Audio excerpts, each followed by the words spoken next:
नमस्कार दोस्तों। शम्मी कपूर ने बॉलीवुड को डांस, इम्प्रेशन, लिप सिंक और एक्टिंग के नए मायने सिखाए। भले ही उनसे पहले कई सुपरस्टार रहे हो, लेकिन बॉलीवुड के पहले रॉक स्टार का खिताब आज भी उन्हीं के नाम है। बॉलीवुड और कपूर खानदान का बहुत पुराना रिश्ता है, पर यह रिश्ता एक दिन या एक साल में नहीं बना था।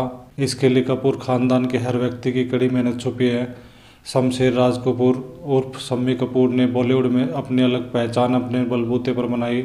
1931 में बॉम्बे में जन्मे शम्मी कपूर को फिल्मों में शुरुआती काम उनके परिवार के नाम की वजह से मिला, लेकिन उन्होंने सफलता अपने दम पर हासिल की। कॉलेज की पढ़ाई में उनका मन नहीं लगता था, तो उन्होंने कॉलेज छोड़ दिया और अपने पिता के साथ थिएटर में काम करने लगे। उस समय उन्हें पगार में केवल 50 रुपये मिलते थे। उनके पिता चाहते तो उन्हें एक बड़ी फिल्म में लॉन्च कर सकते थे, लेकिन उन्होंने अपने किसी भी बच्चे को शोहरत थाली में सजा कर नहीं दी। शायद इसी कारण से उनके बेटे न केवल कामयाब बल्कि एक बेहतरीन अभिनेता बने। शम्मी ने फिल्मों में जूनियर आर्टिस्ट के तौर पर काम करना शुरू किया। बतौर हीरो उनकी पहली फिल्म जीवन ज्योति थी।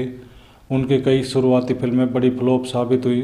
उनके पिता, उनके भाई राज कपूर इस समय बॉलीवुड का बहुत बड़ा नाम थे। लोगों को लगता था कि वह राज कपूर की नकल करते हैं। हर फ्लॉप होती फिल्म के साथ उनका हौसला भी टूटता जा रहा था। इस समय उनका हौसला उनकी पत्नी गीता बाली ने बहुत बढ़ाया। गीता उस समय जानी मानी अभिनेत्री थी, लेकिन शम्मी का करियर तो ढंग से शुरू भी नहीं हुआ था। इसके बावजूद केवल 23 साल की उम्र में शम्मी ने गीता बाली से शादी कर ली। उनकी शादी भी कोई आम शादी नहीं हुई थी। इसके पीछे भी एक बहुत मज़ेदार किस्सा छुपा हुआ है। शम्मी और गीता पहली बार सेट पर मिले थे, वही उन्हें प्यार भी हुआ। शम्मी लगभग हर रोज़ उनसे शादी के लिए पूछा करते थे, लेकिन गीता कोई जवाब नहीं देती थी। एक दिन उन्होंने शादी के लिए हाँ कर दी, पर साथ ही ये शर्त रखी कि उन्हें शादी आज ही के दिन करनी होगी। पहले तो शम्मी चौंके, लेकिन फिर वह मान गए। दोनों ने मंदिर में शादी कर ली। सिंदूर की जगह शम्मी ने गीता की मांग में लाल रंग की लिपस्टिक लगाई थी। उनकी फिल्म तुम सा नहीं देखा में उन्हें अभिनेता के रूप में पहचान दिलाई। इस फिल्म के बाद उन्हें हीरो की तरह पहचाना जाने लगा। शम्मी ने सफलता की सीढ़ी चढ़नी शुरू की, फिर उन्होंने पलट कर नहीं देखा। एक के बाद एक उन्होंने बॉलीवुड को कई सुपरहिट फिल्में दी। दिल दे के देखो, जंगली, राजकुमार, कश्मीर की कली और जानवर उनकी सुपरहिट फिल्मों में से कुछ है। जब उनका कैरियर चरम पर था, तब उन्होंने अपनी पत्नी को खो दिया। चेचक से गीता की मृत्यु हो गई। उन्होंने इस सदमे से निकलने में लंबा समय लगा। 3 महीने तक उन्होंने किसी भी फिल्म की शूटिंग नहीं की। 3 महीने बाद दोबारा सेट पर आए और उसी जिन्होंने के साथ एक्टिंग करने लगे।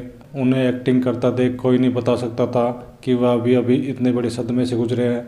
उनकी ज़िंदगी का दूसरा सबसे बड़ा हादसा उनकी सुपरहिट फिल्म राजकुमार की शूटिंग के दौरान हुआ।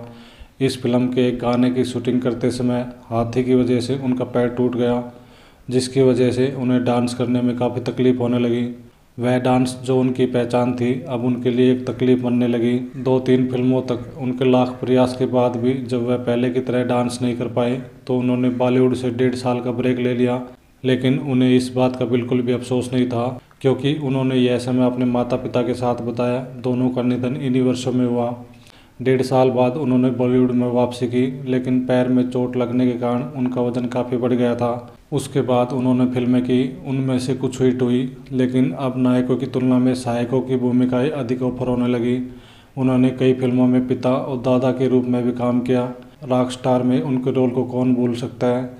यह उनके जीवन की आखिरी फिल्म साबित हुई। 14 अगस्त 2011 को 79 साल की उम्र में उनका निधन हो गया। लेकिन कहते हैं ना, हर कलाकार अपनी कला में हमेशा जिंदा रहता है। उसी तरह शम्मी अपनी हर फिल्म के माध्यम से आज भी हमारे बीच मौजूद है। उस बेहतरीन अभिनेता और उसकी बेहतरीन कला को हमारा सलाम।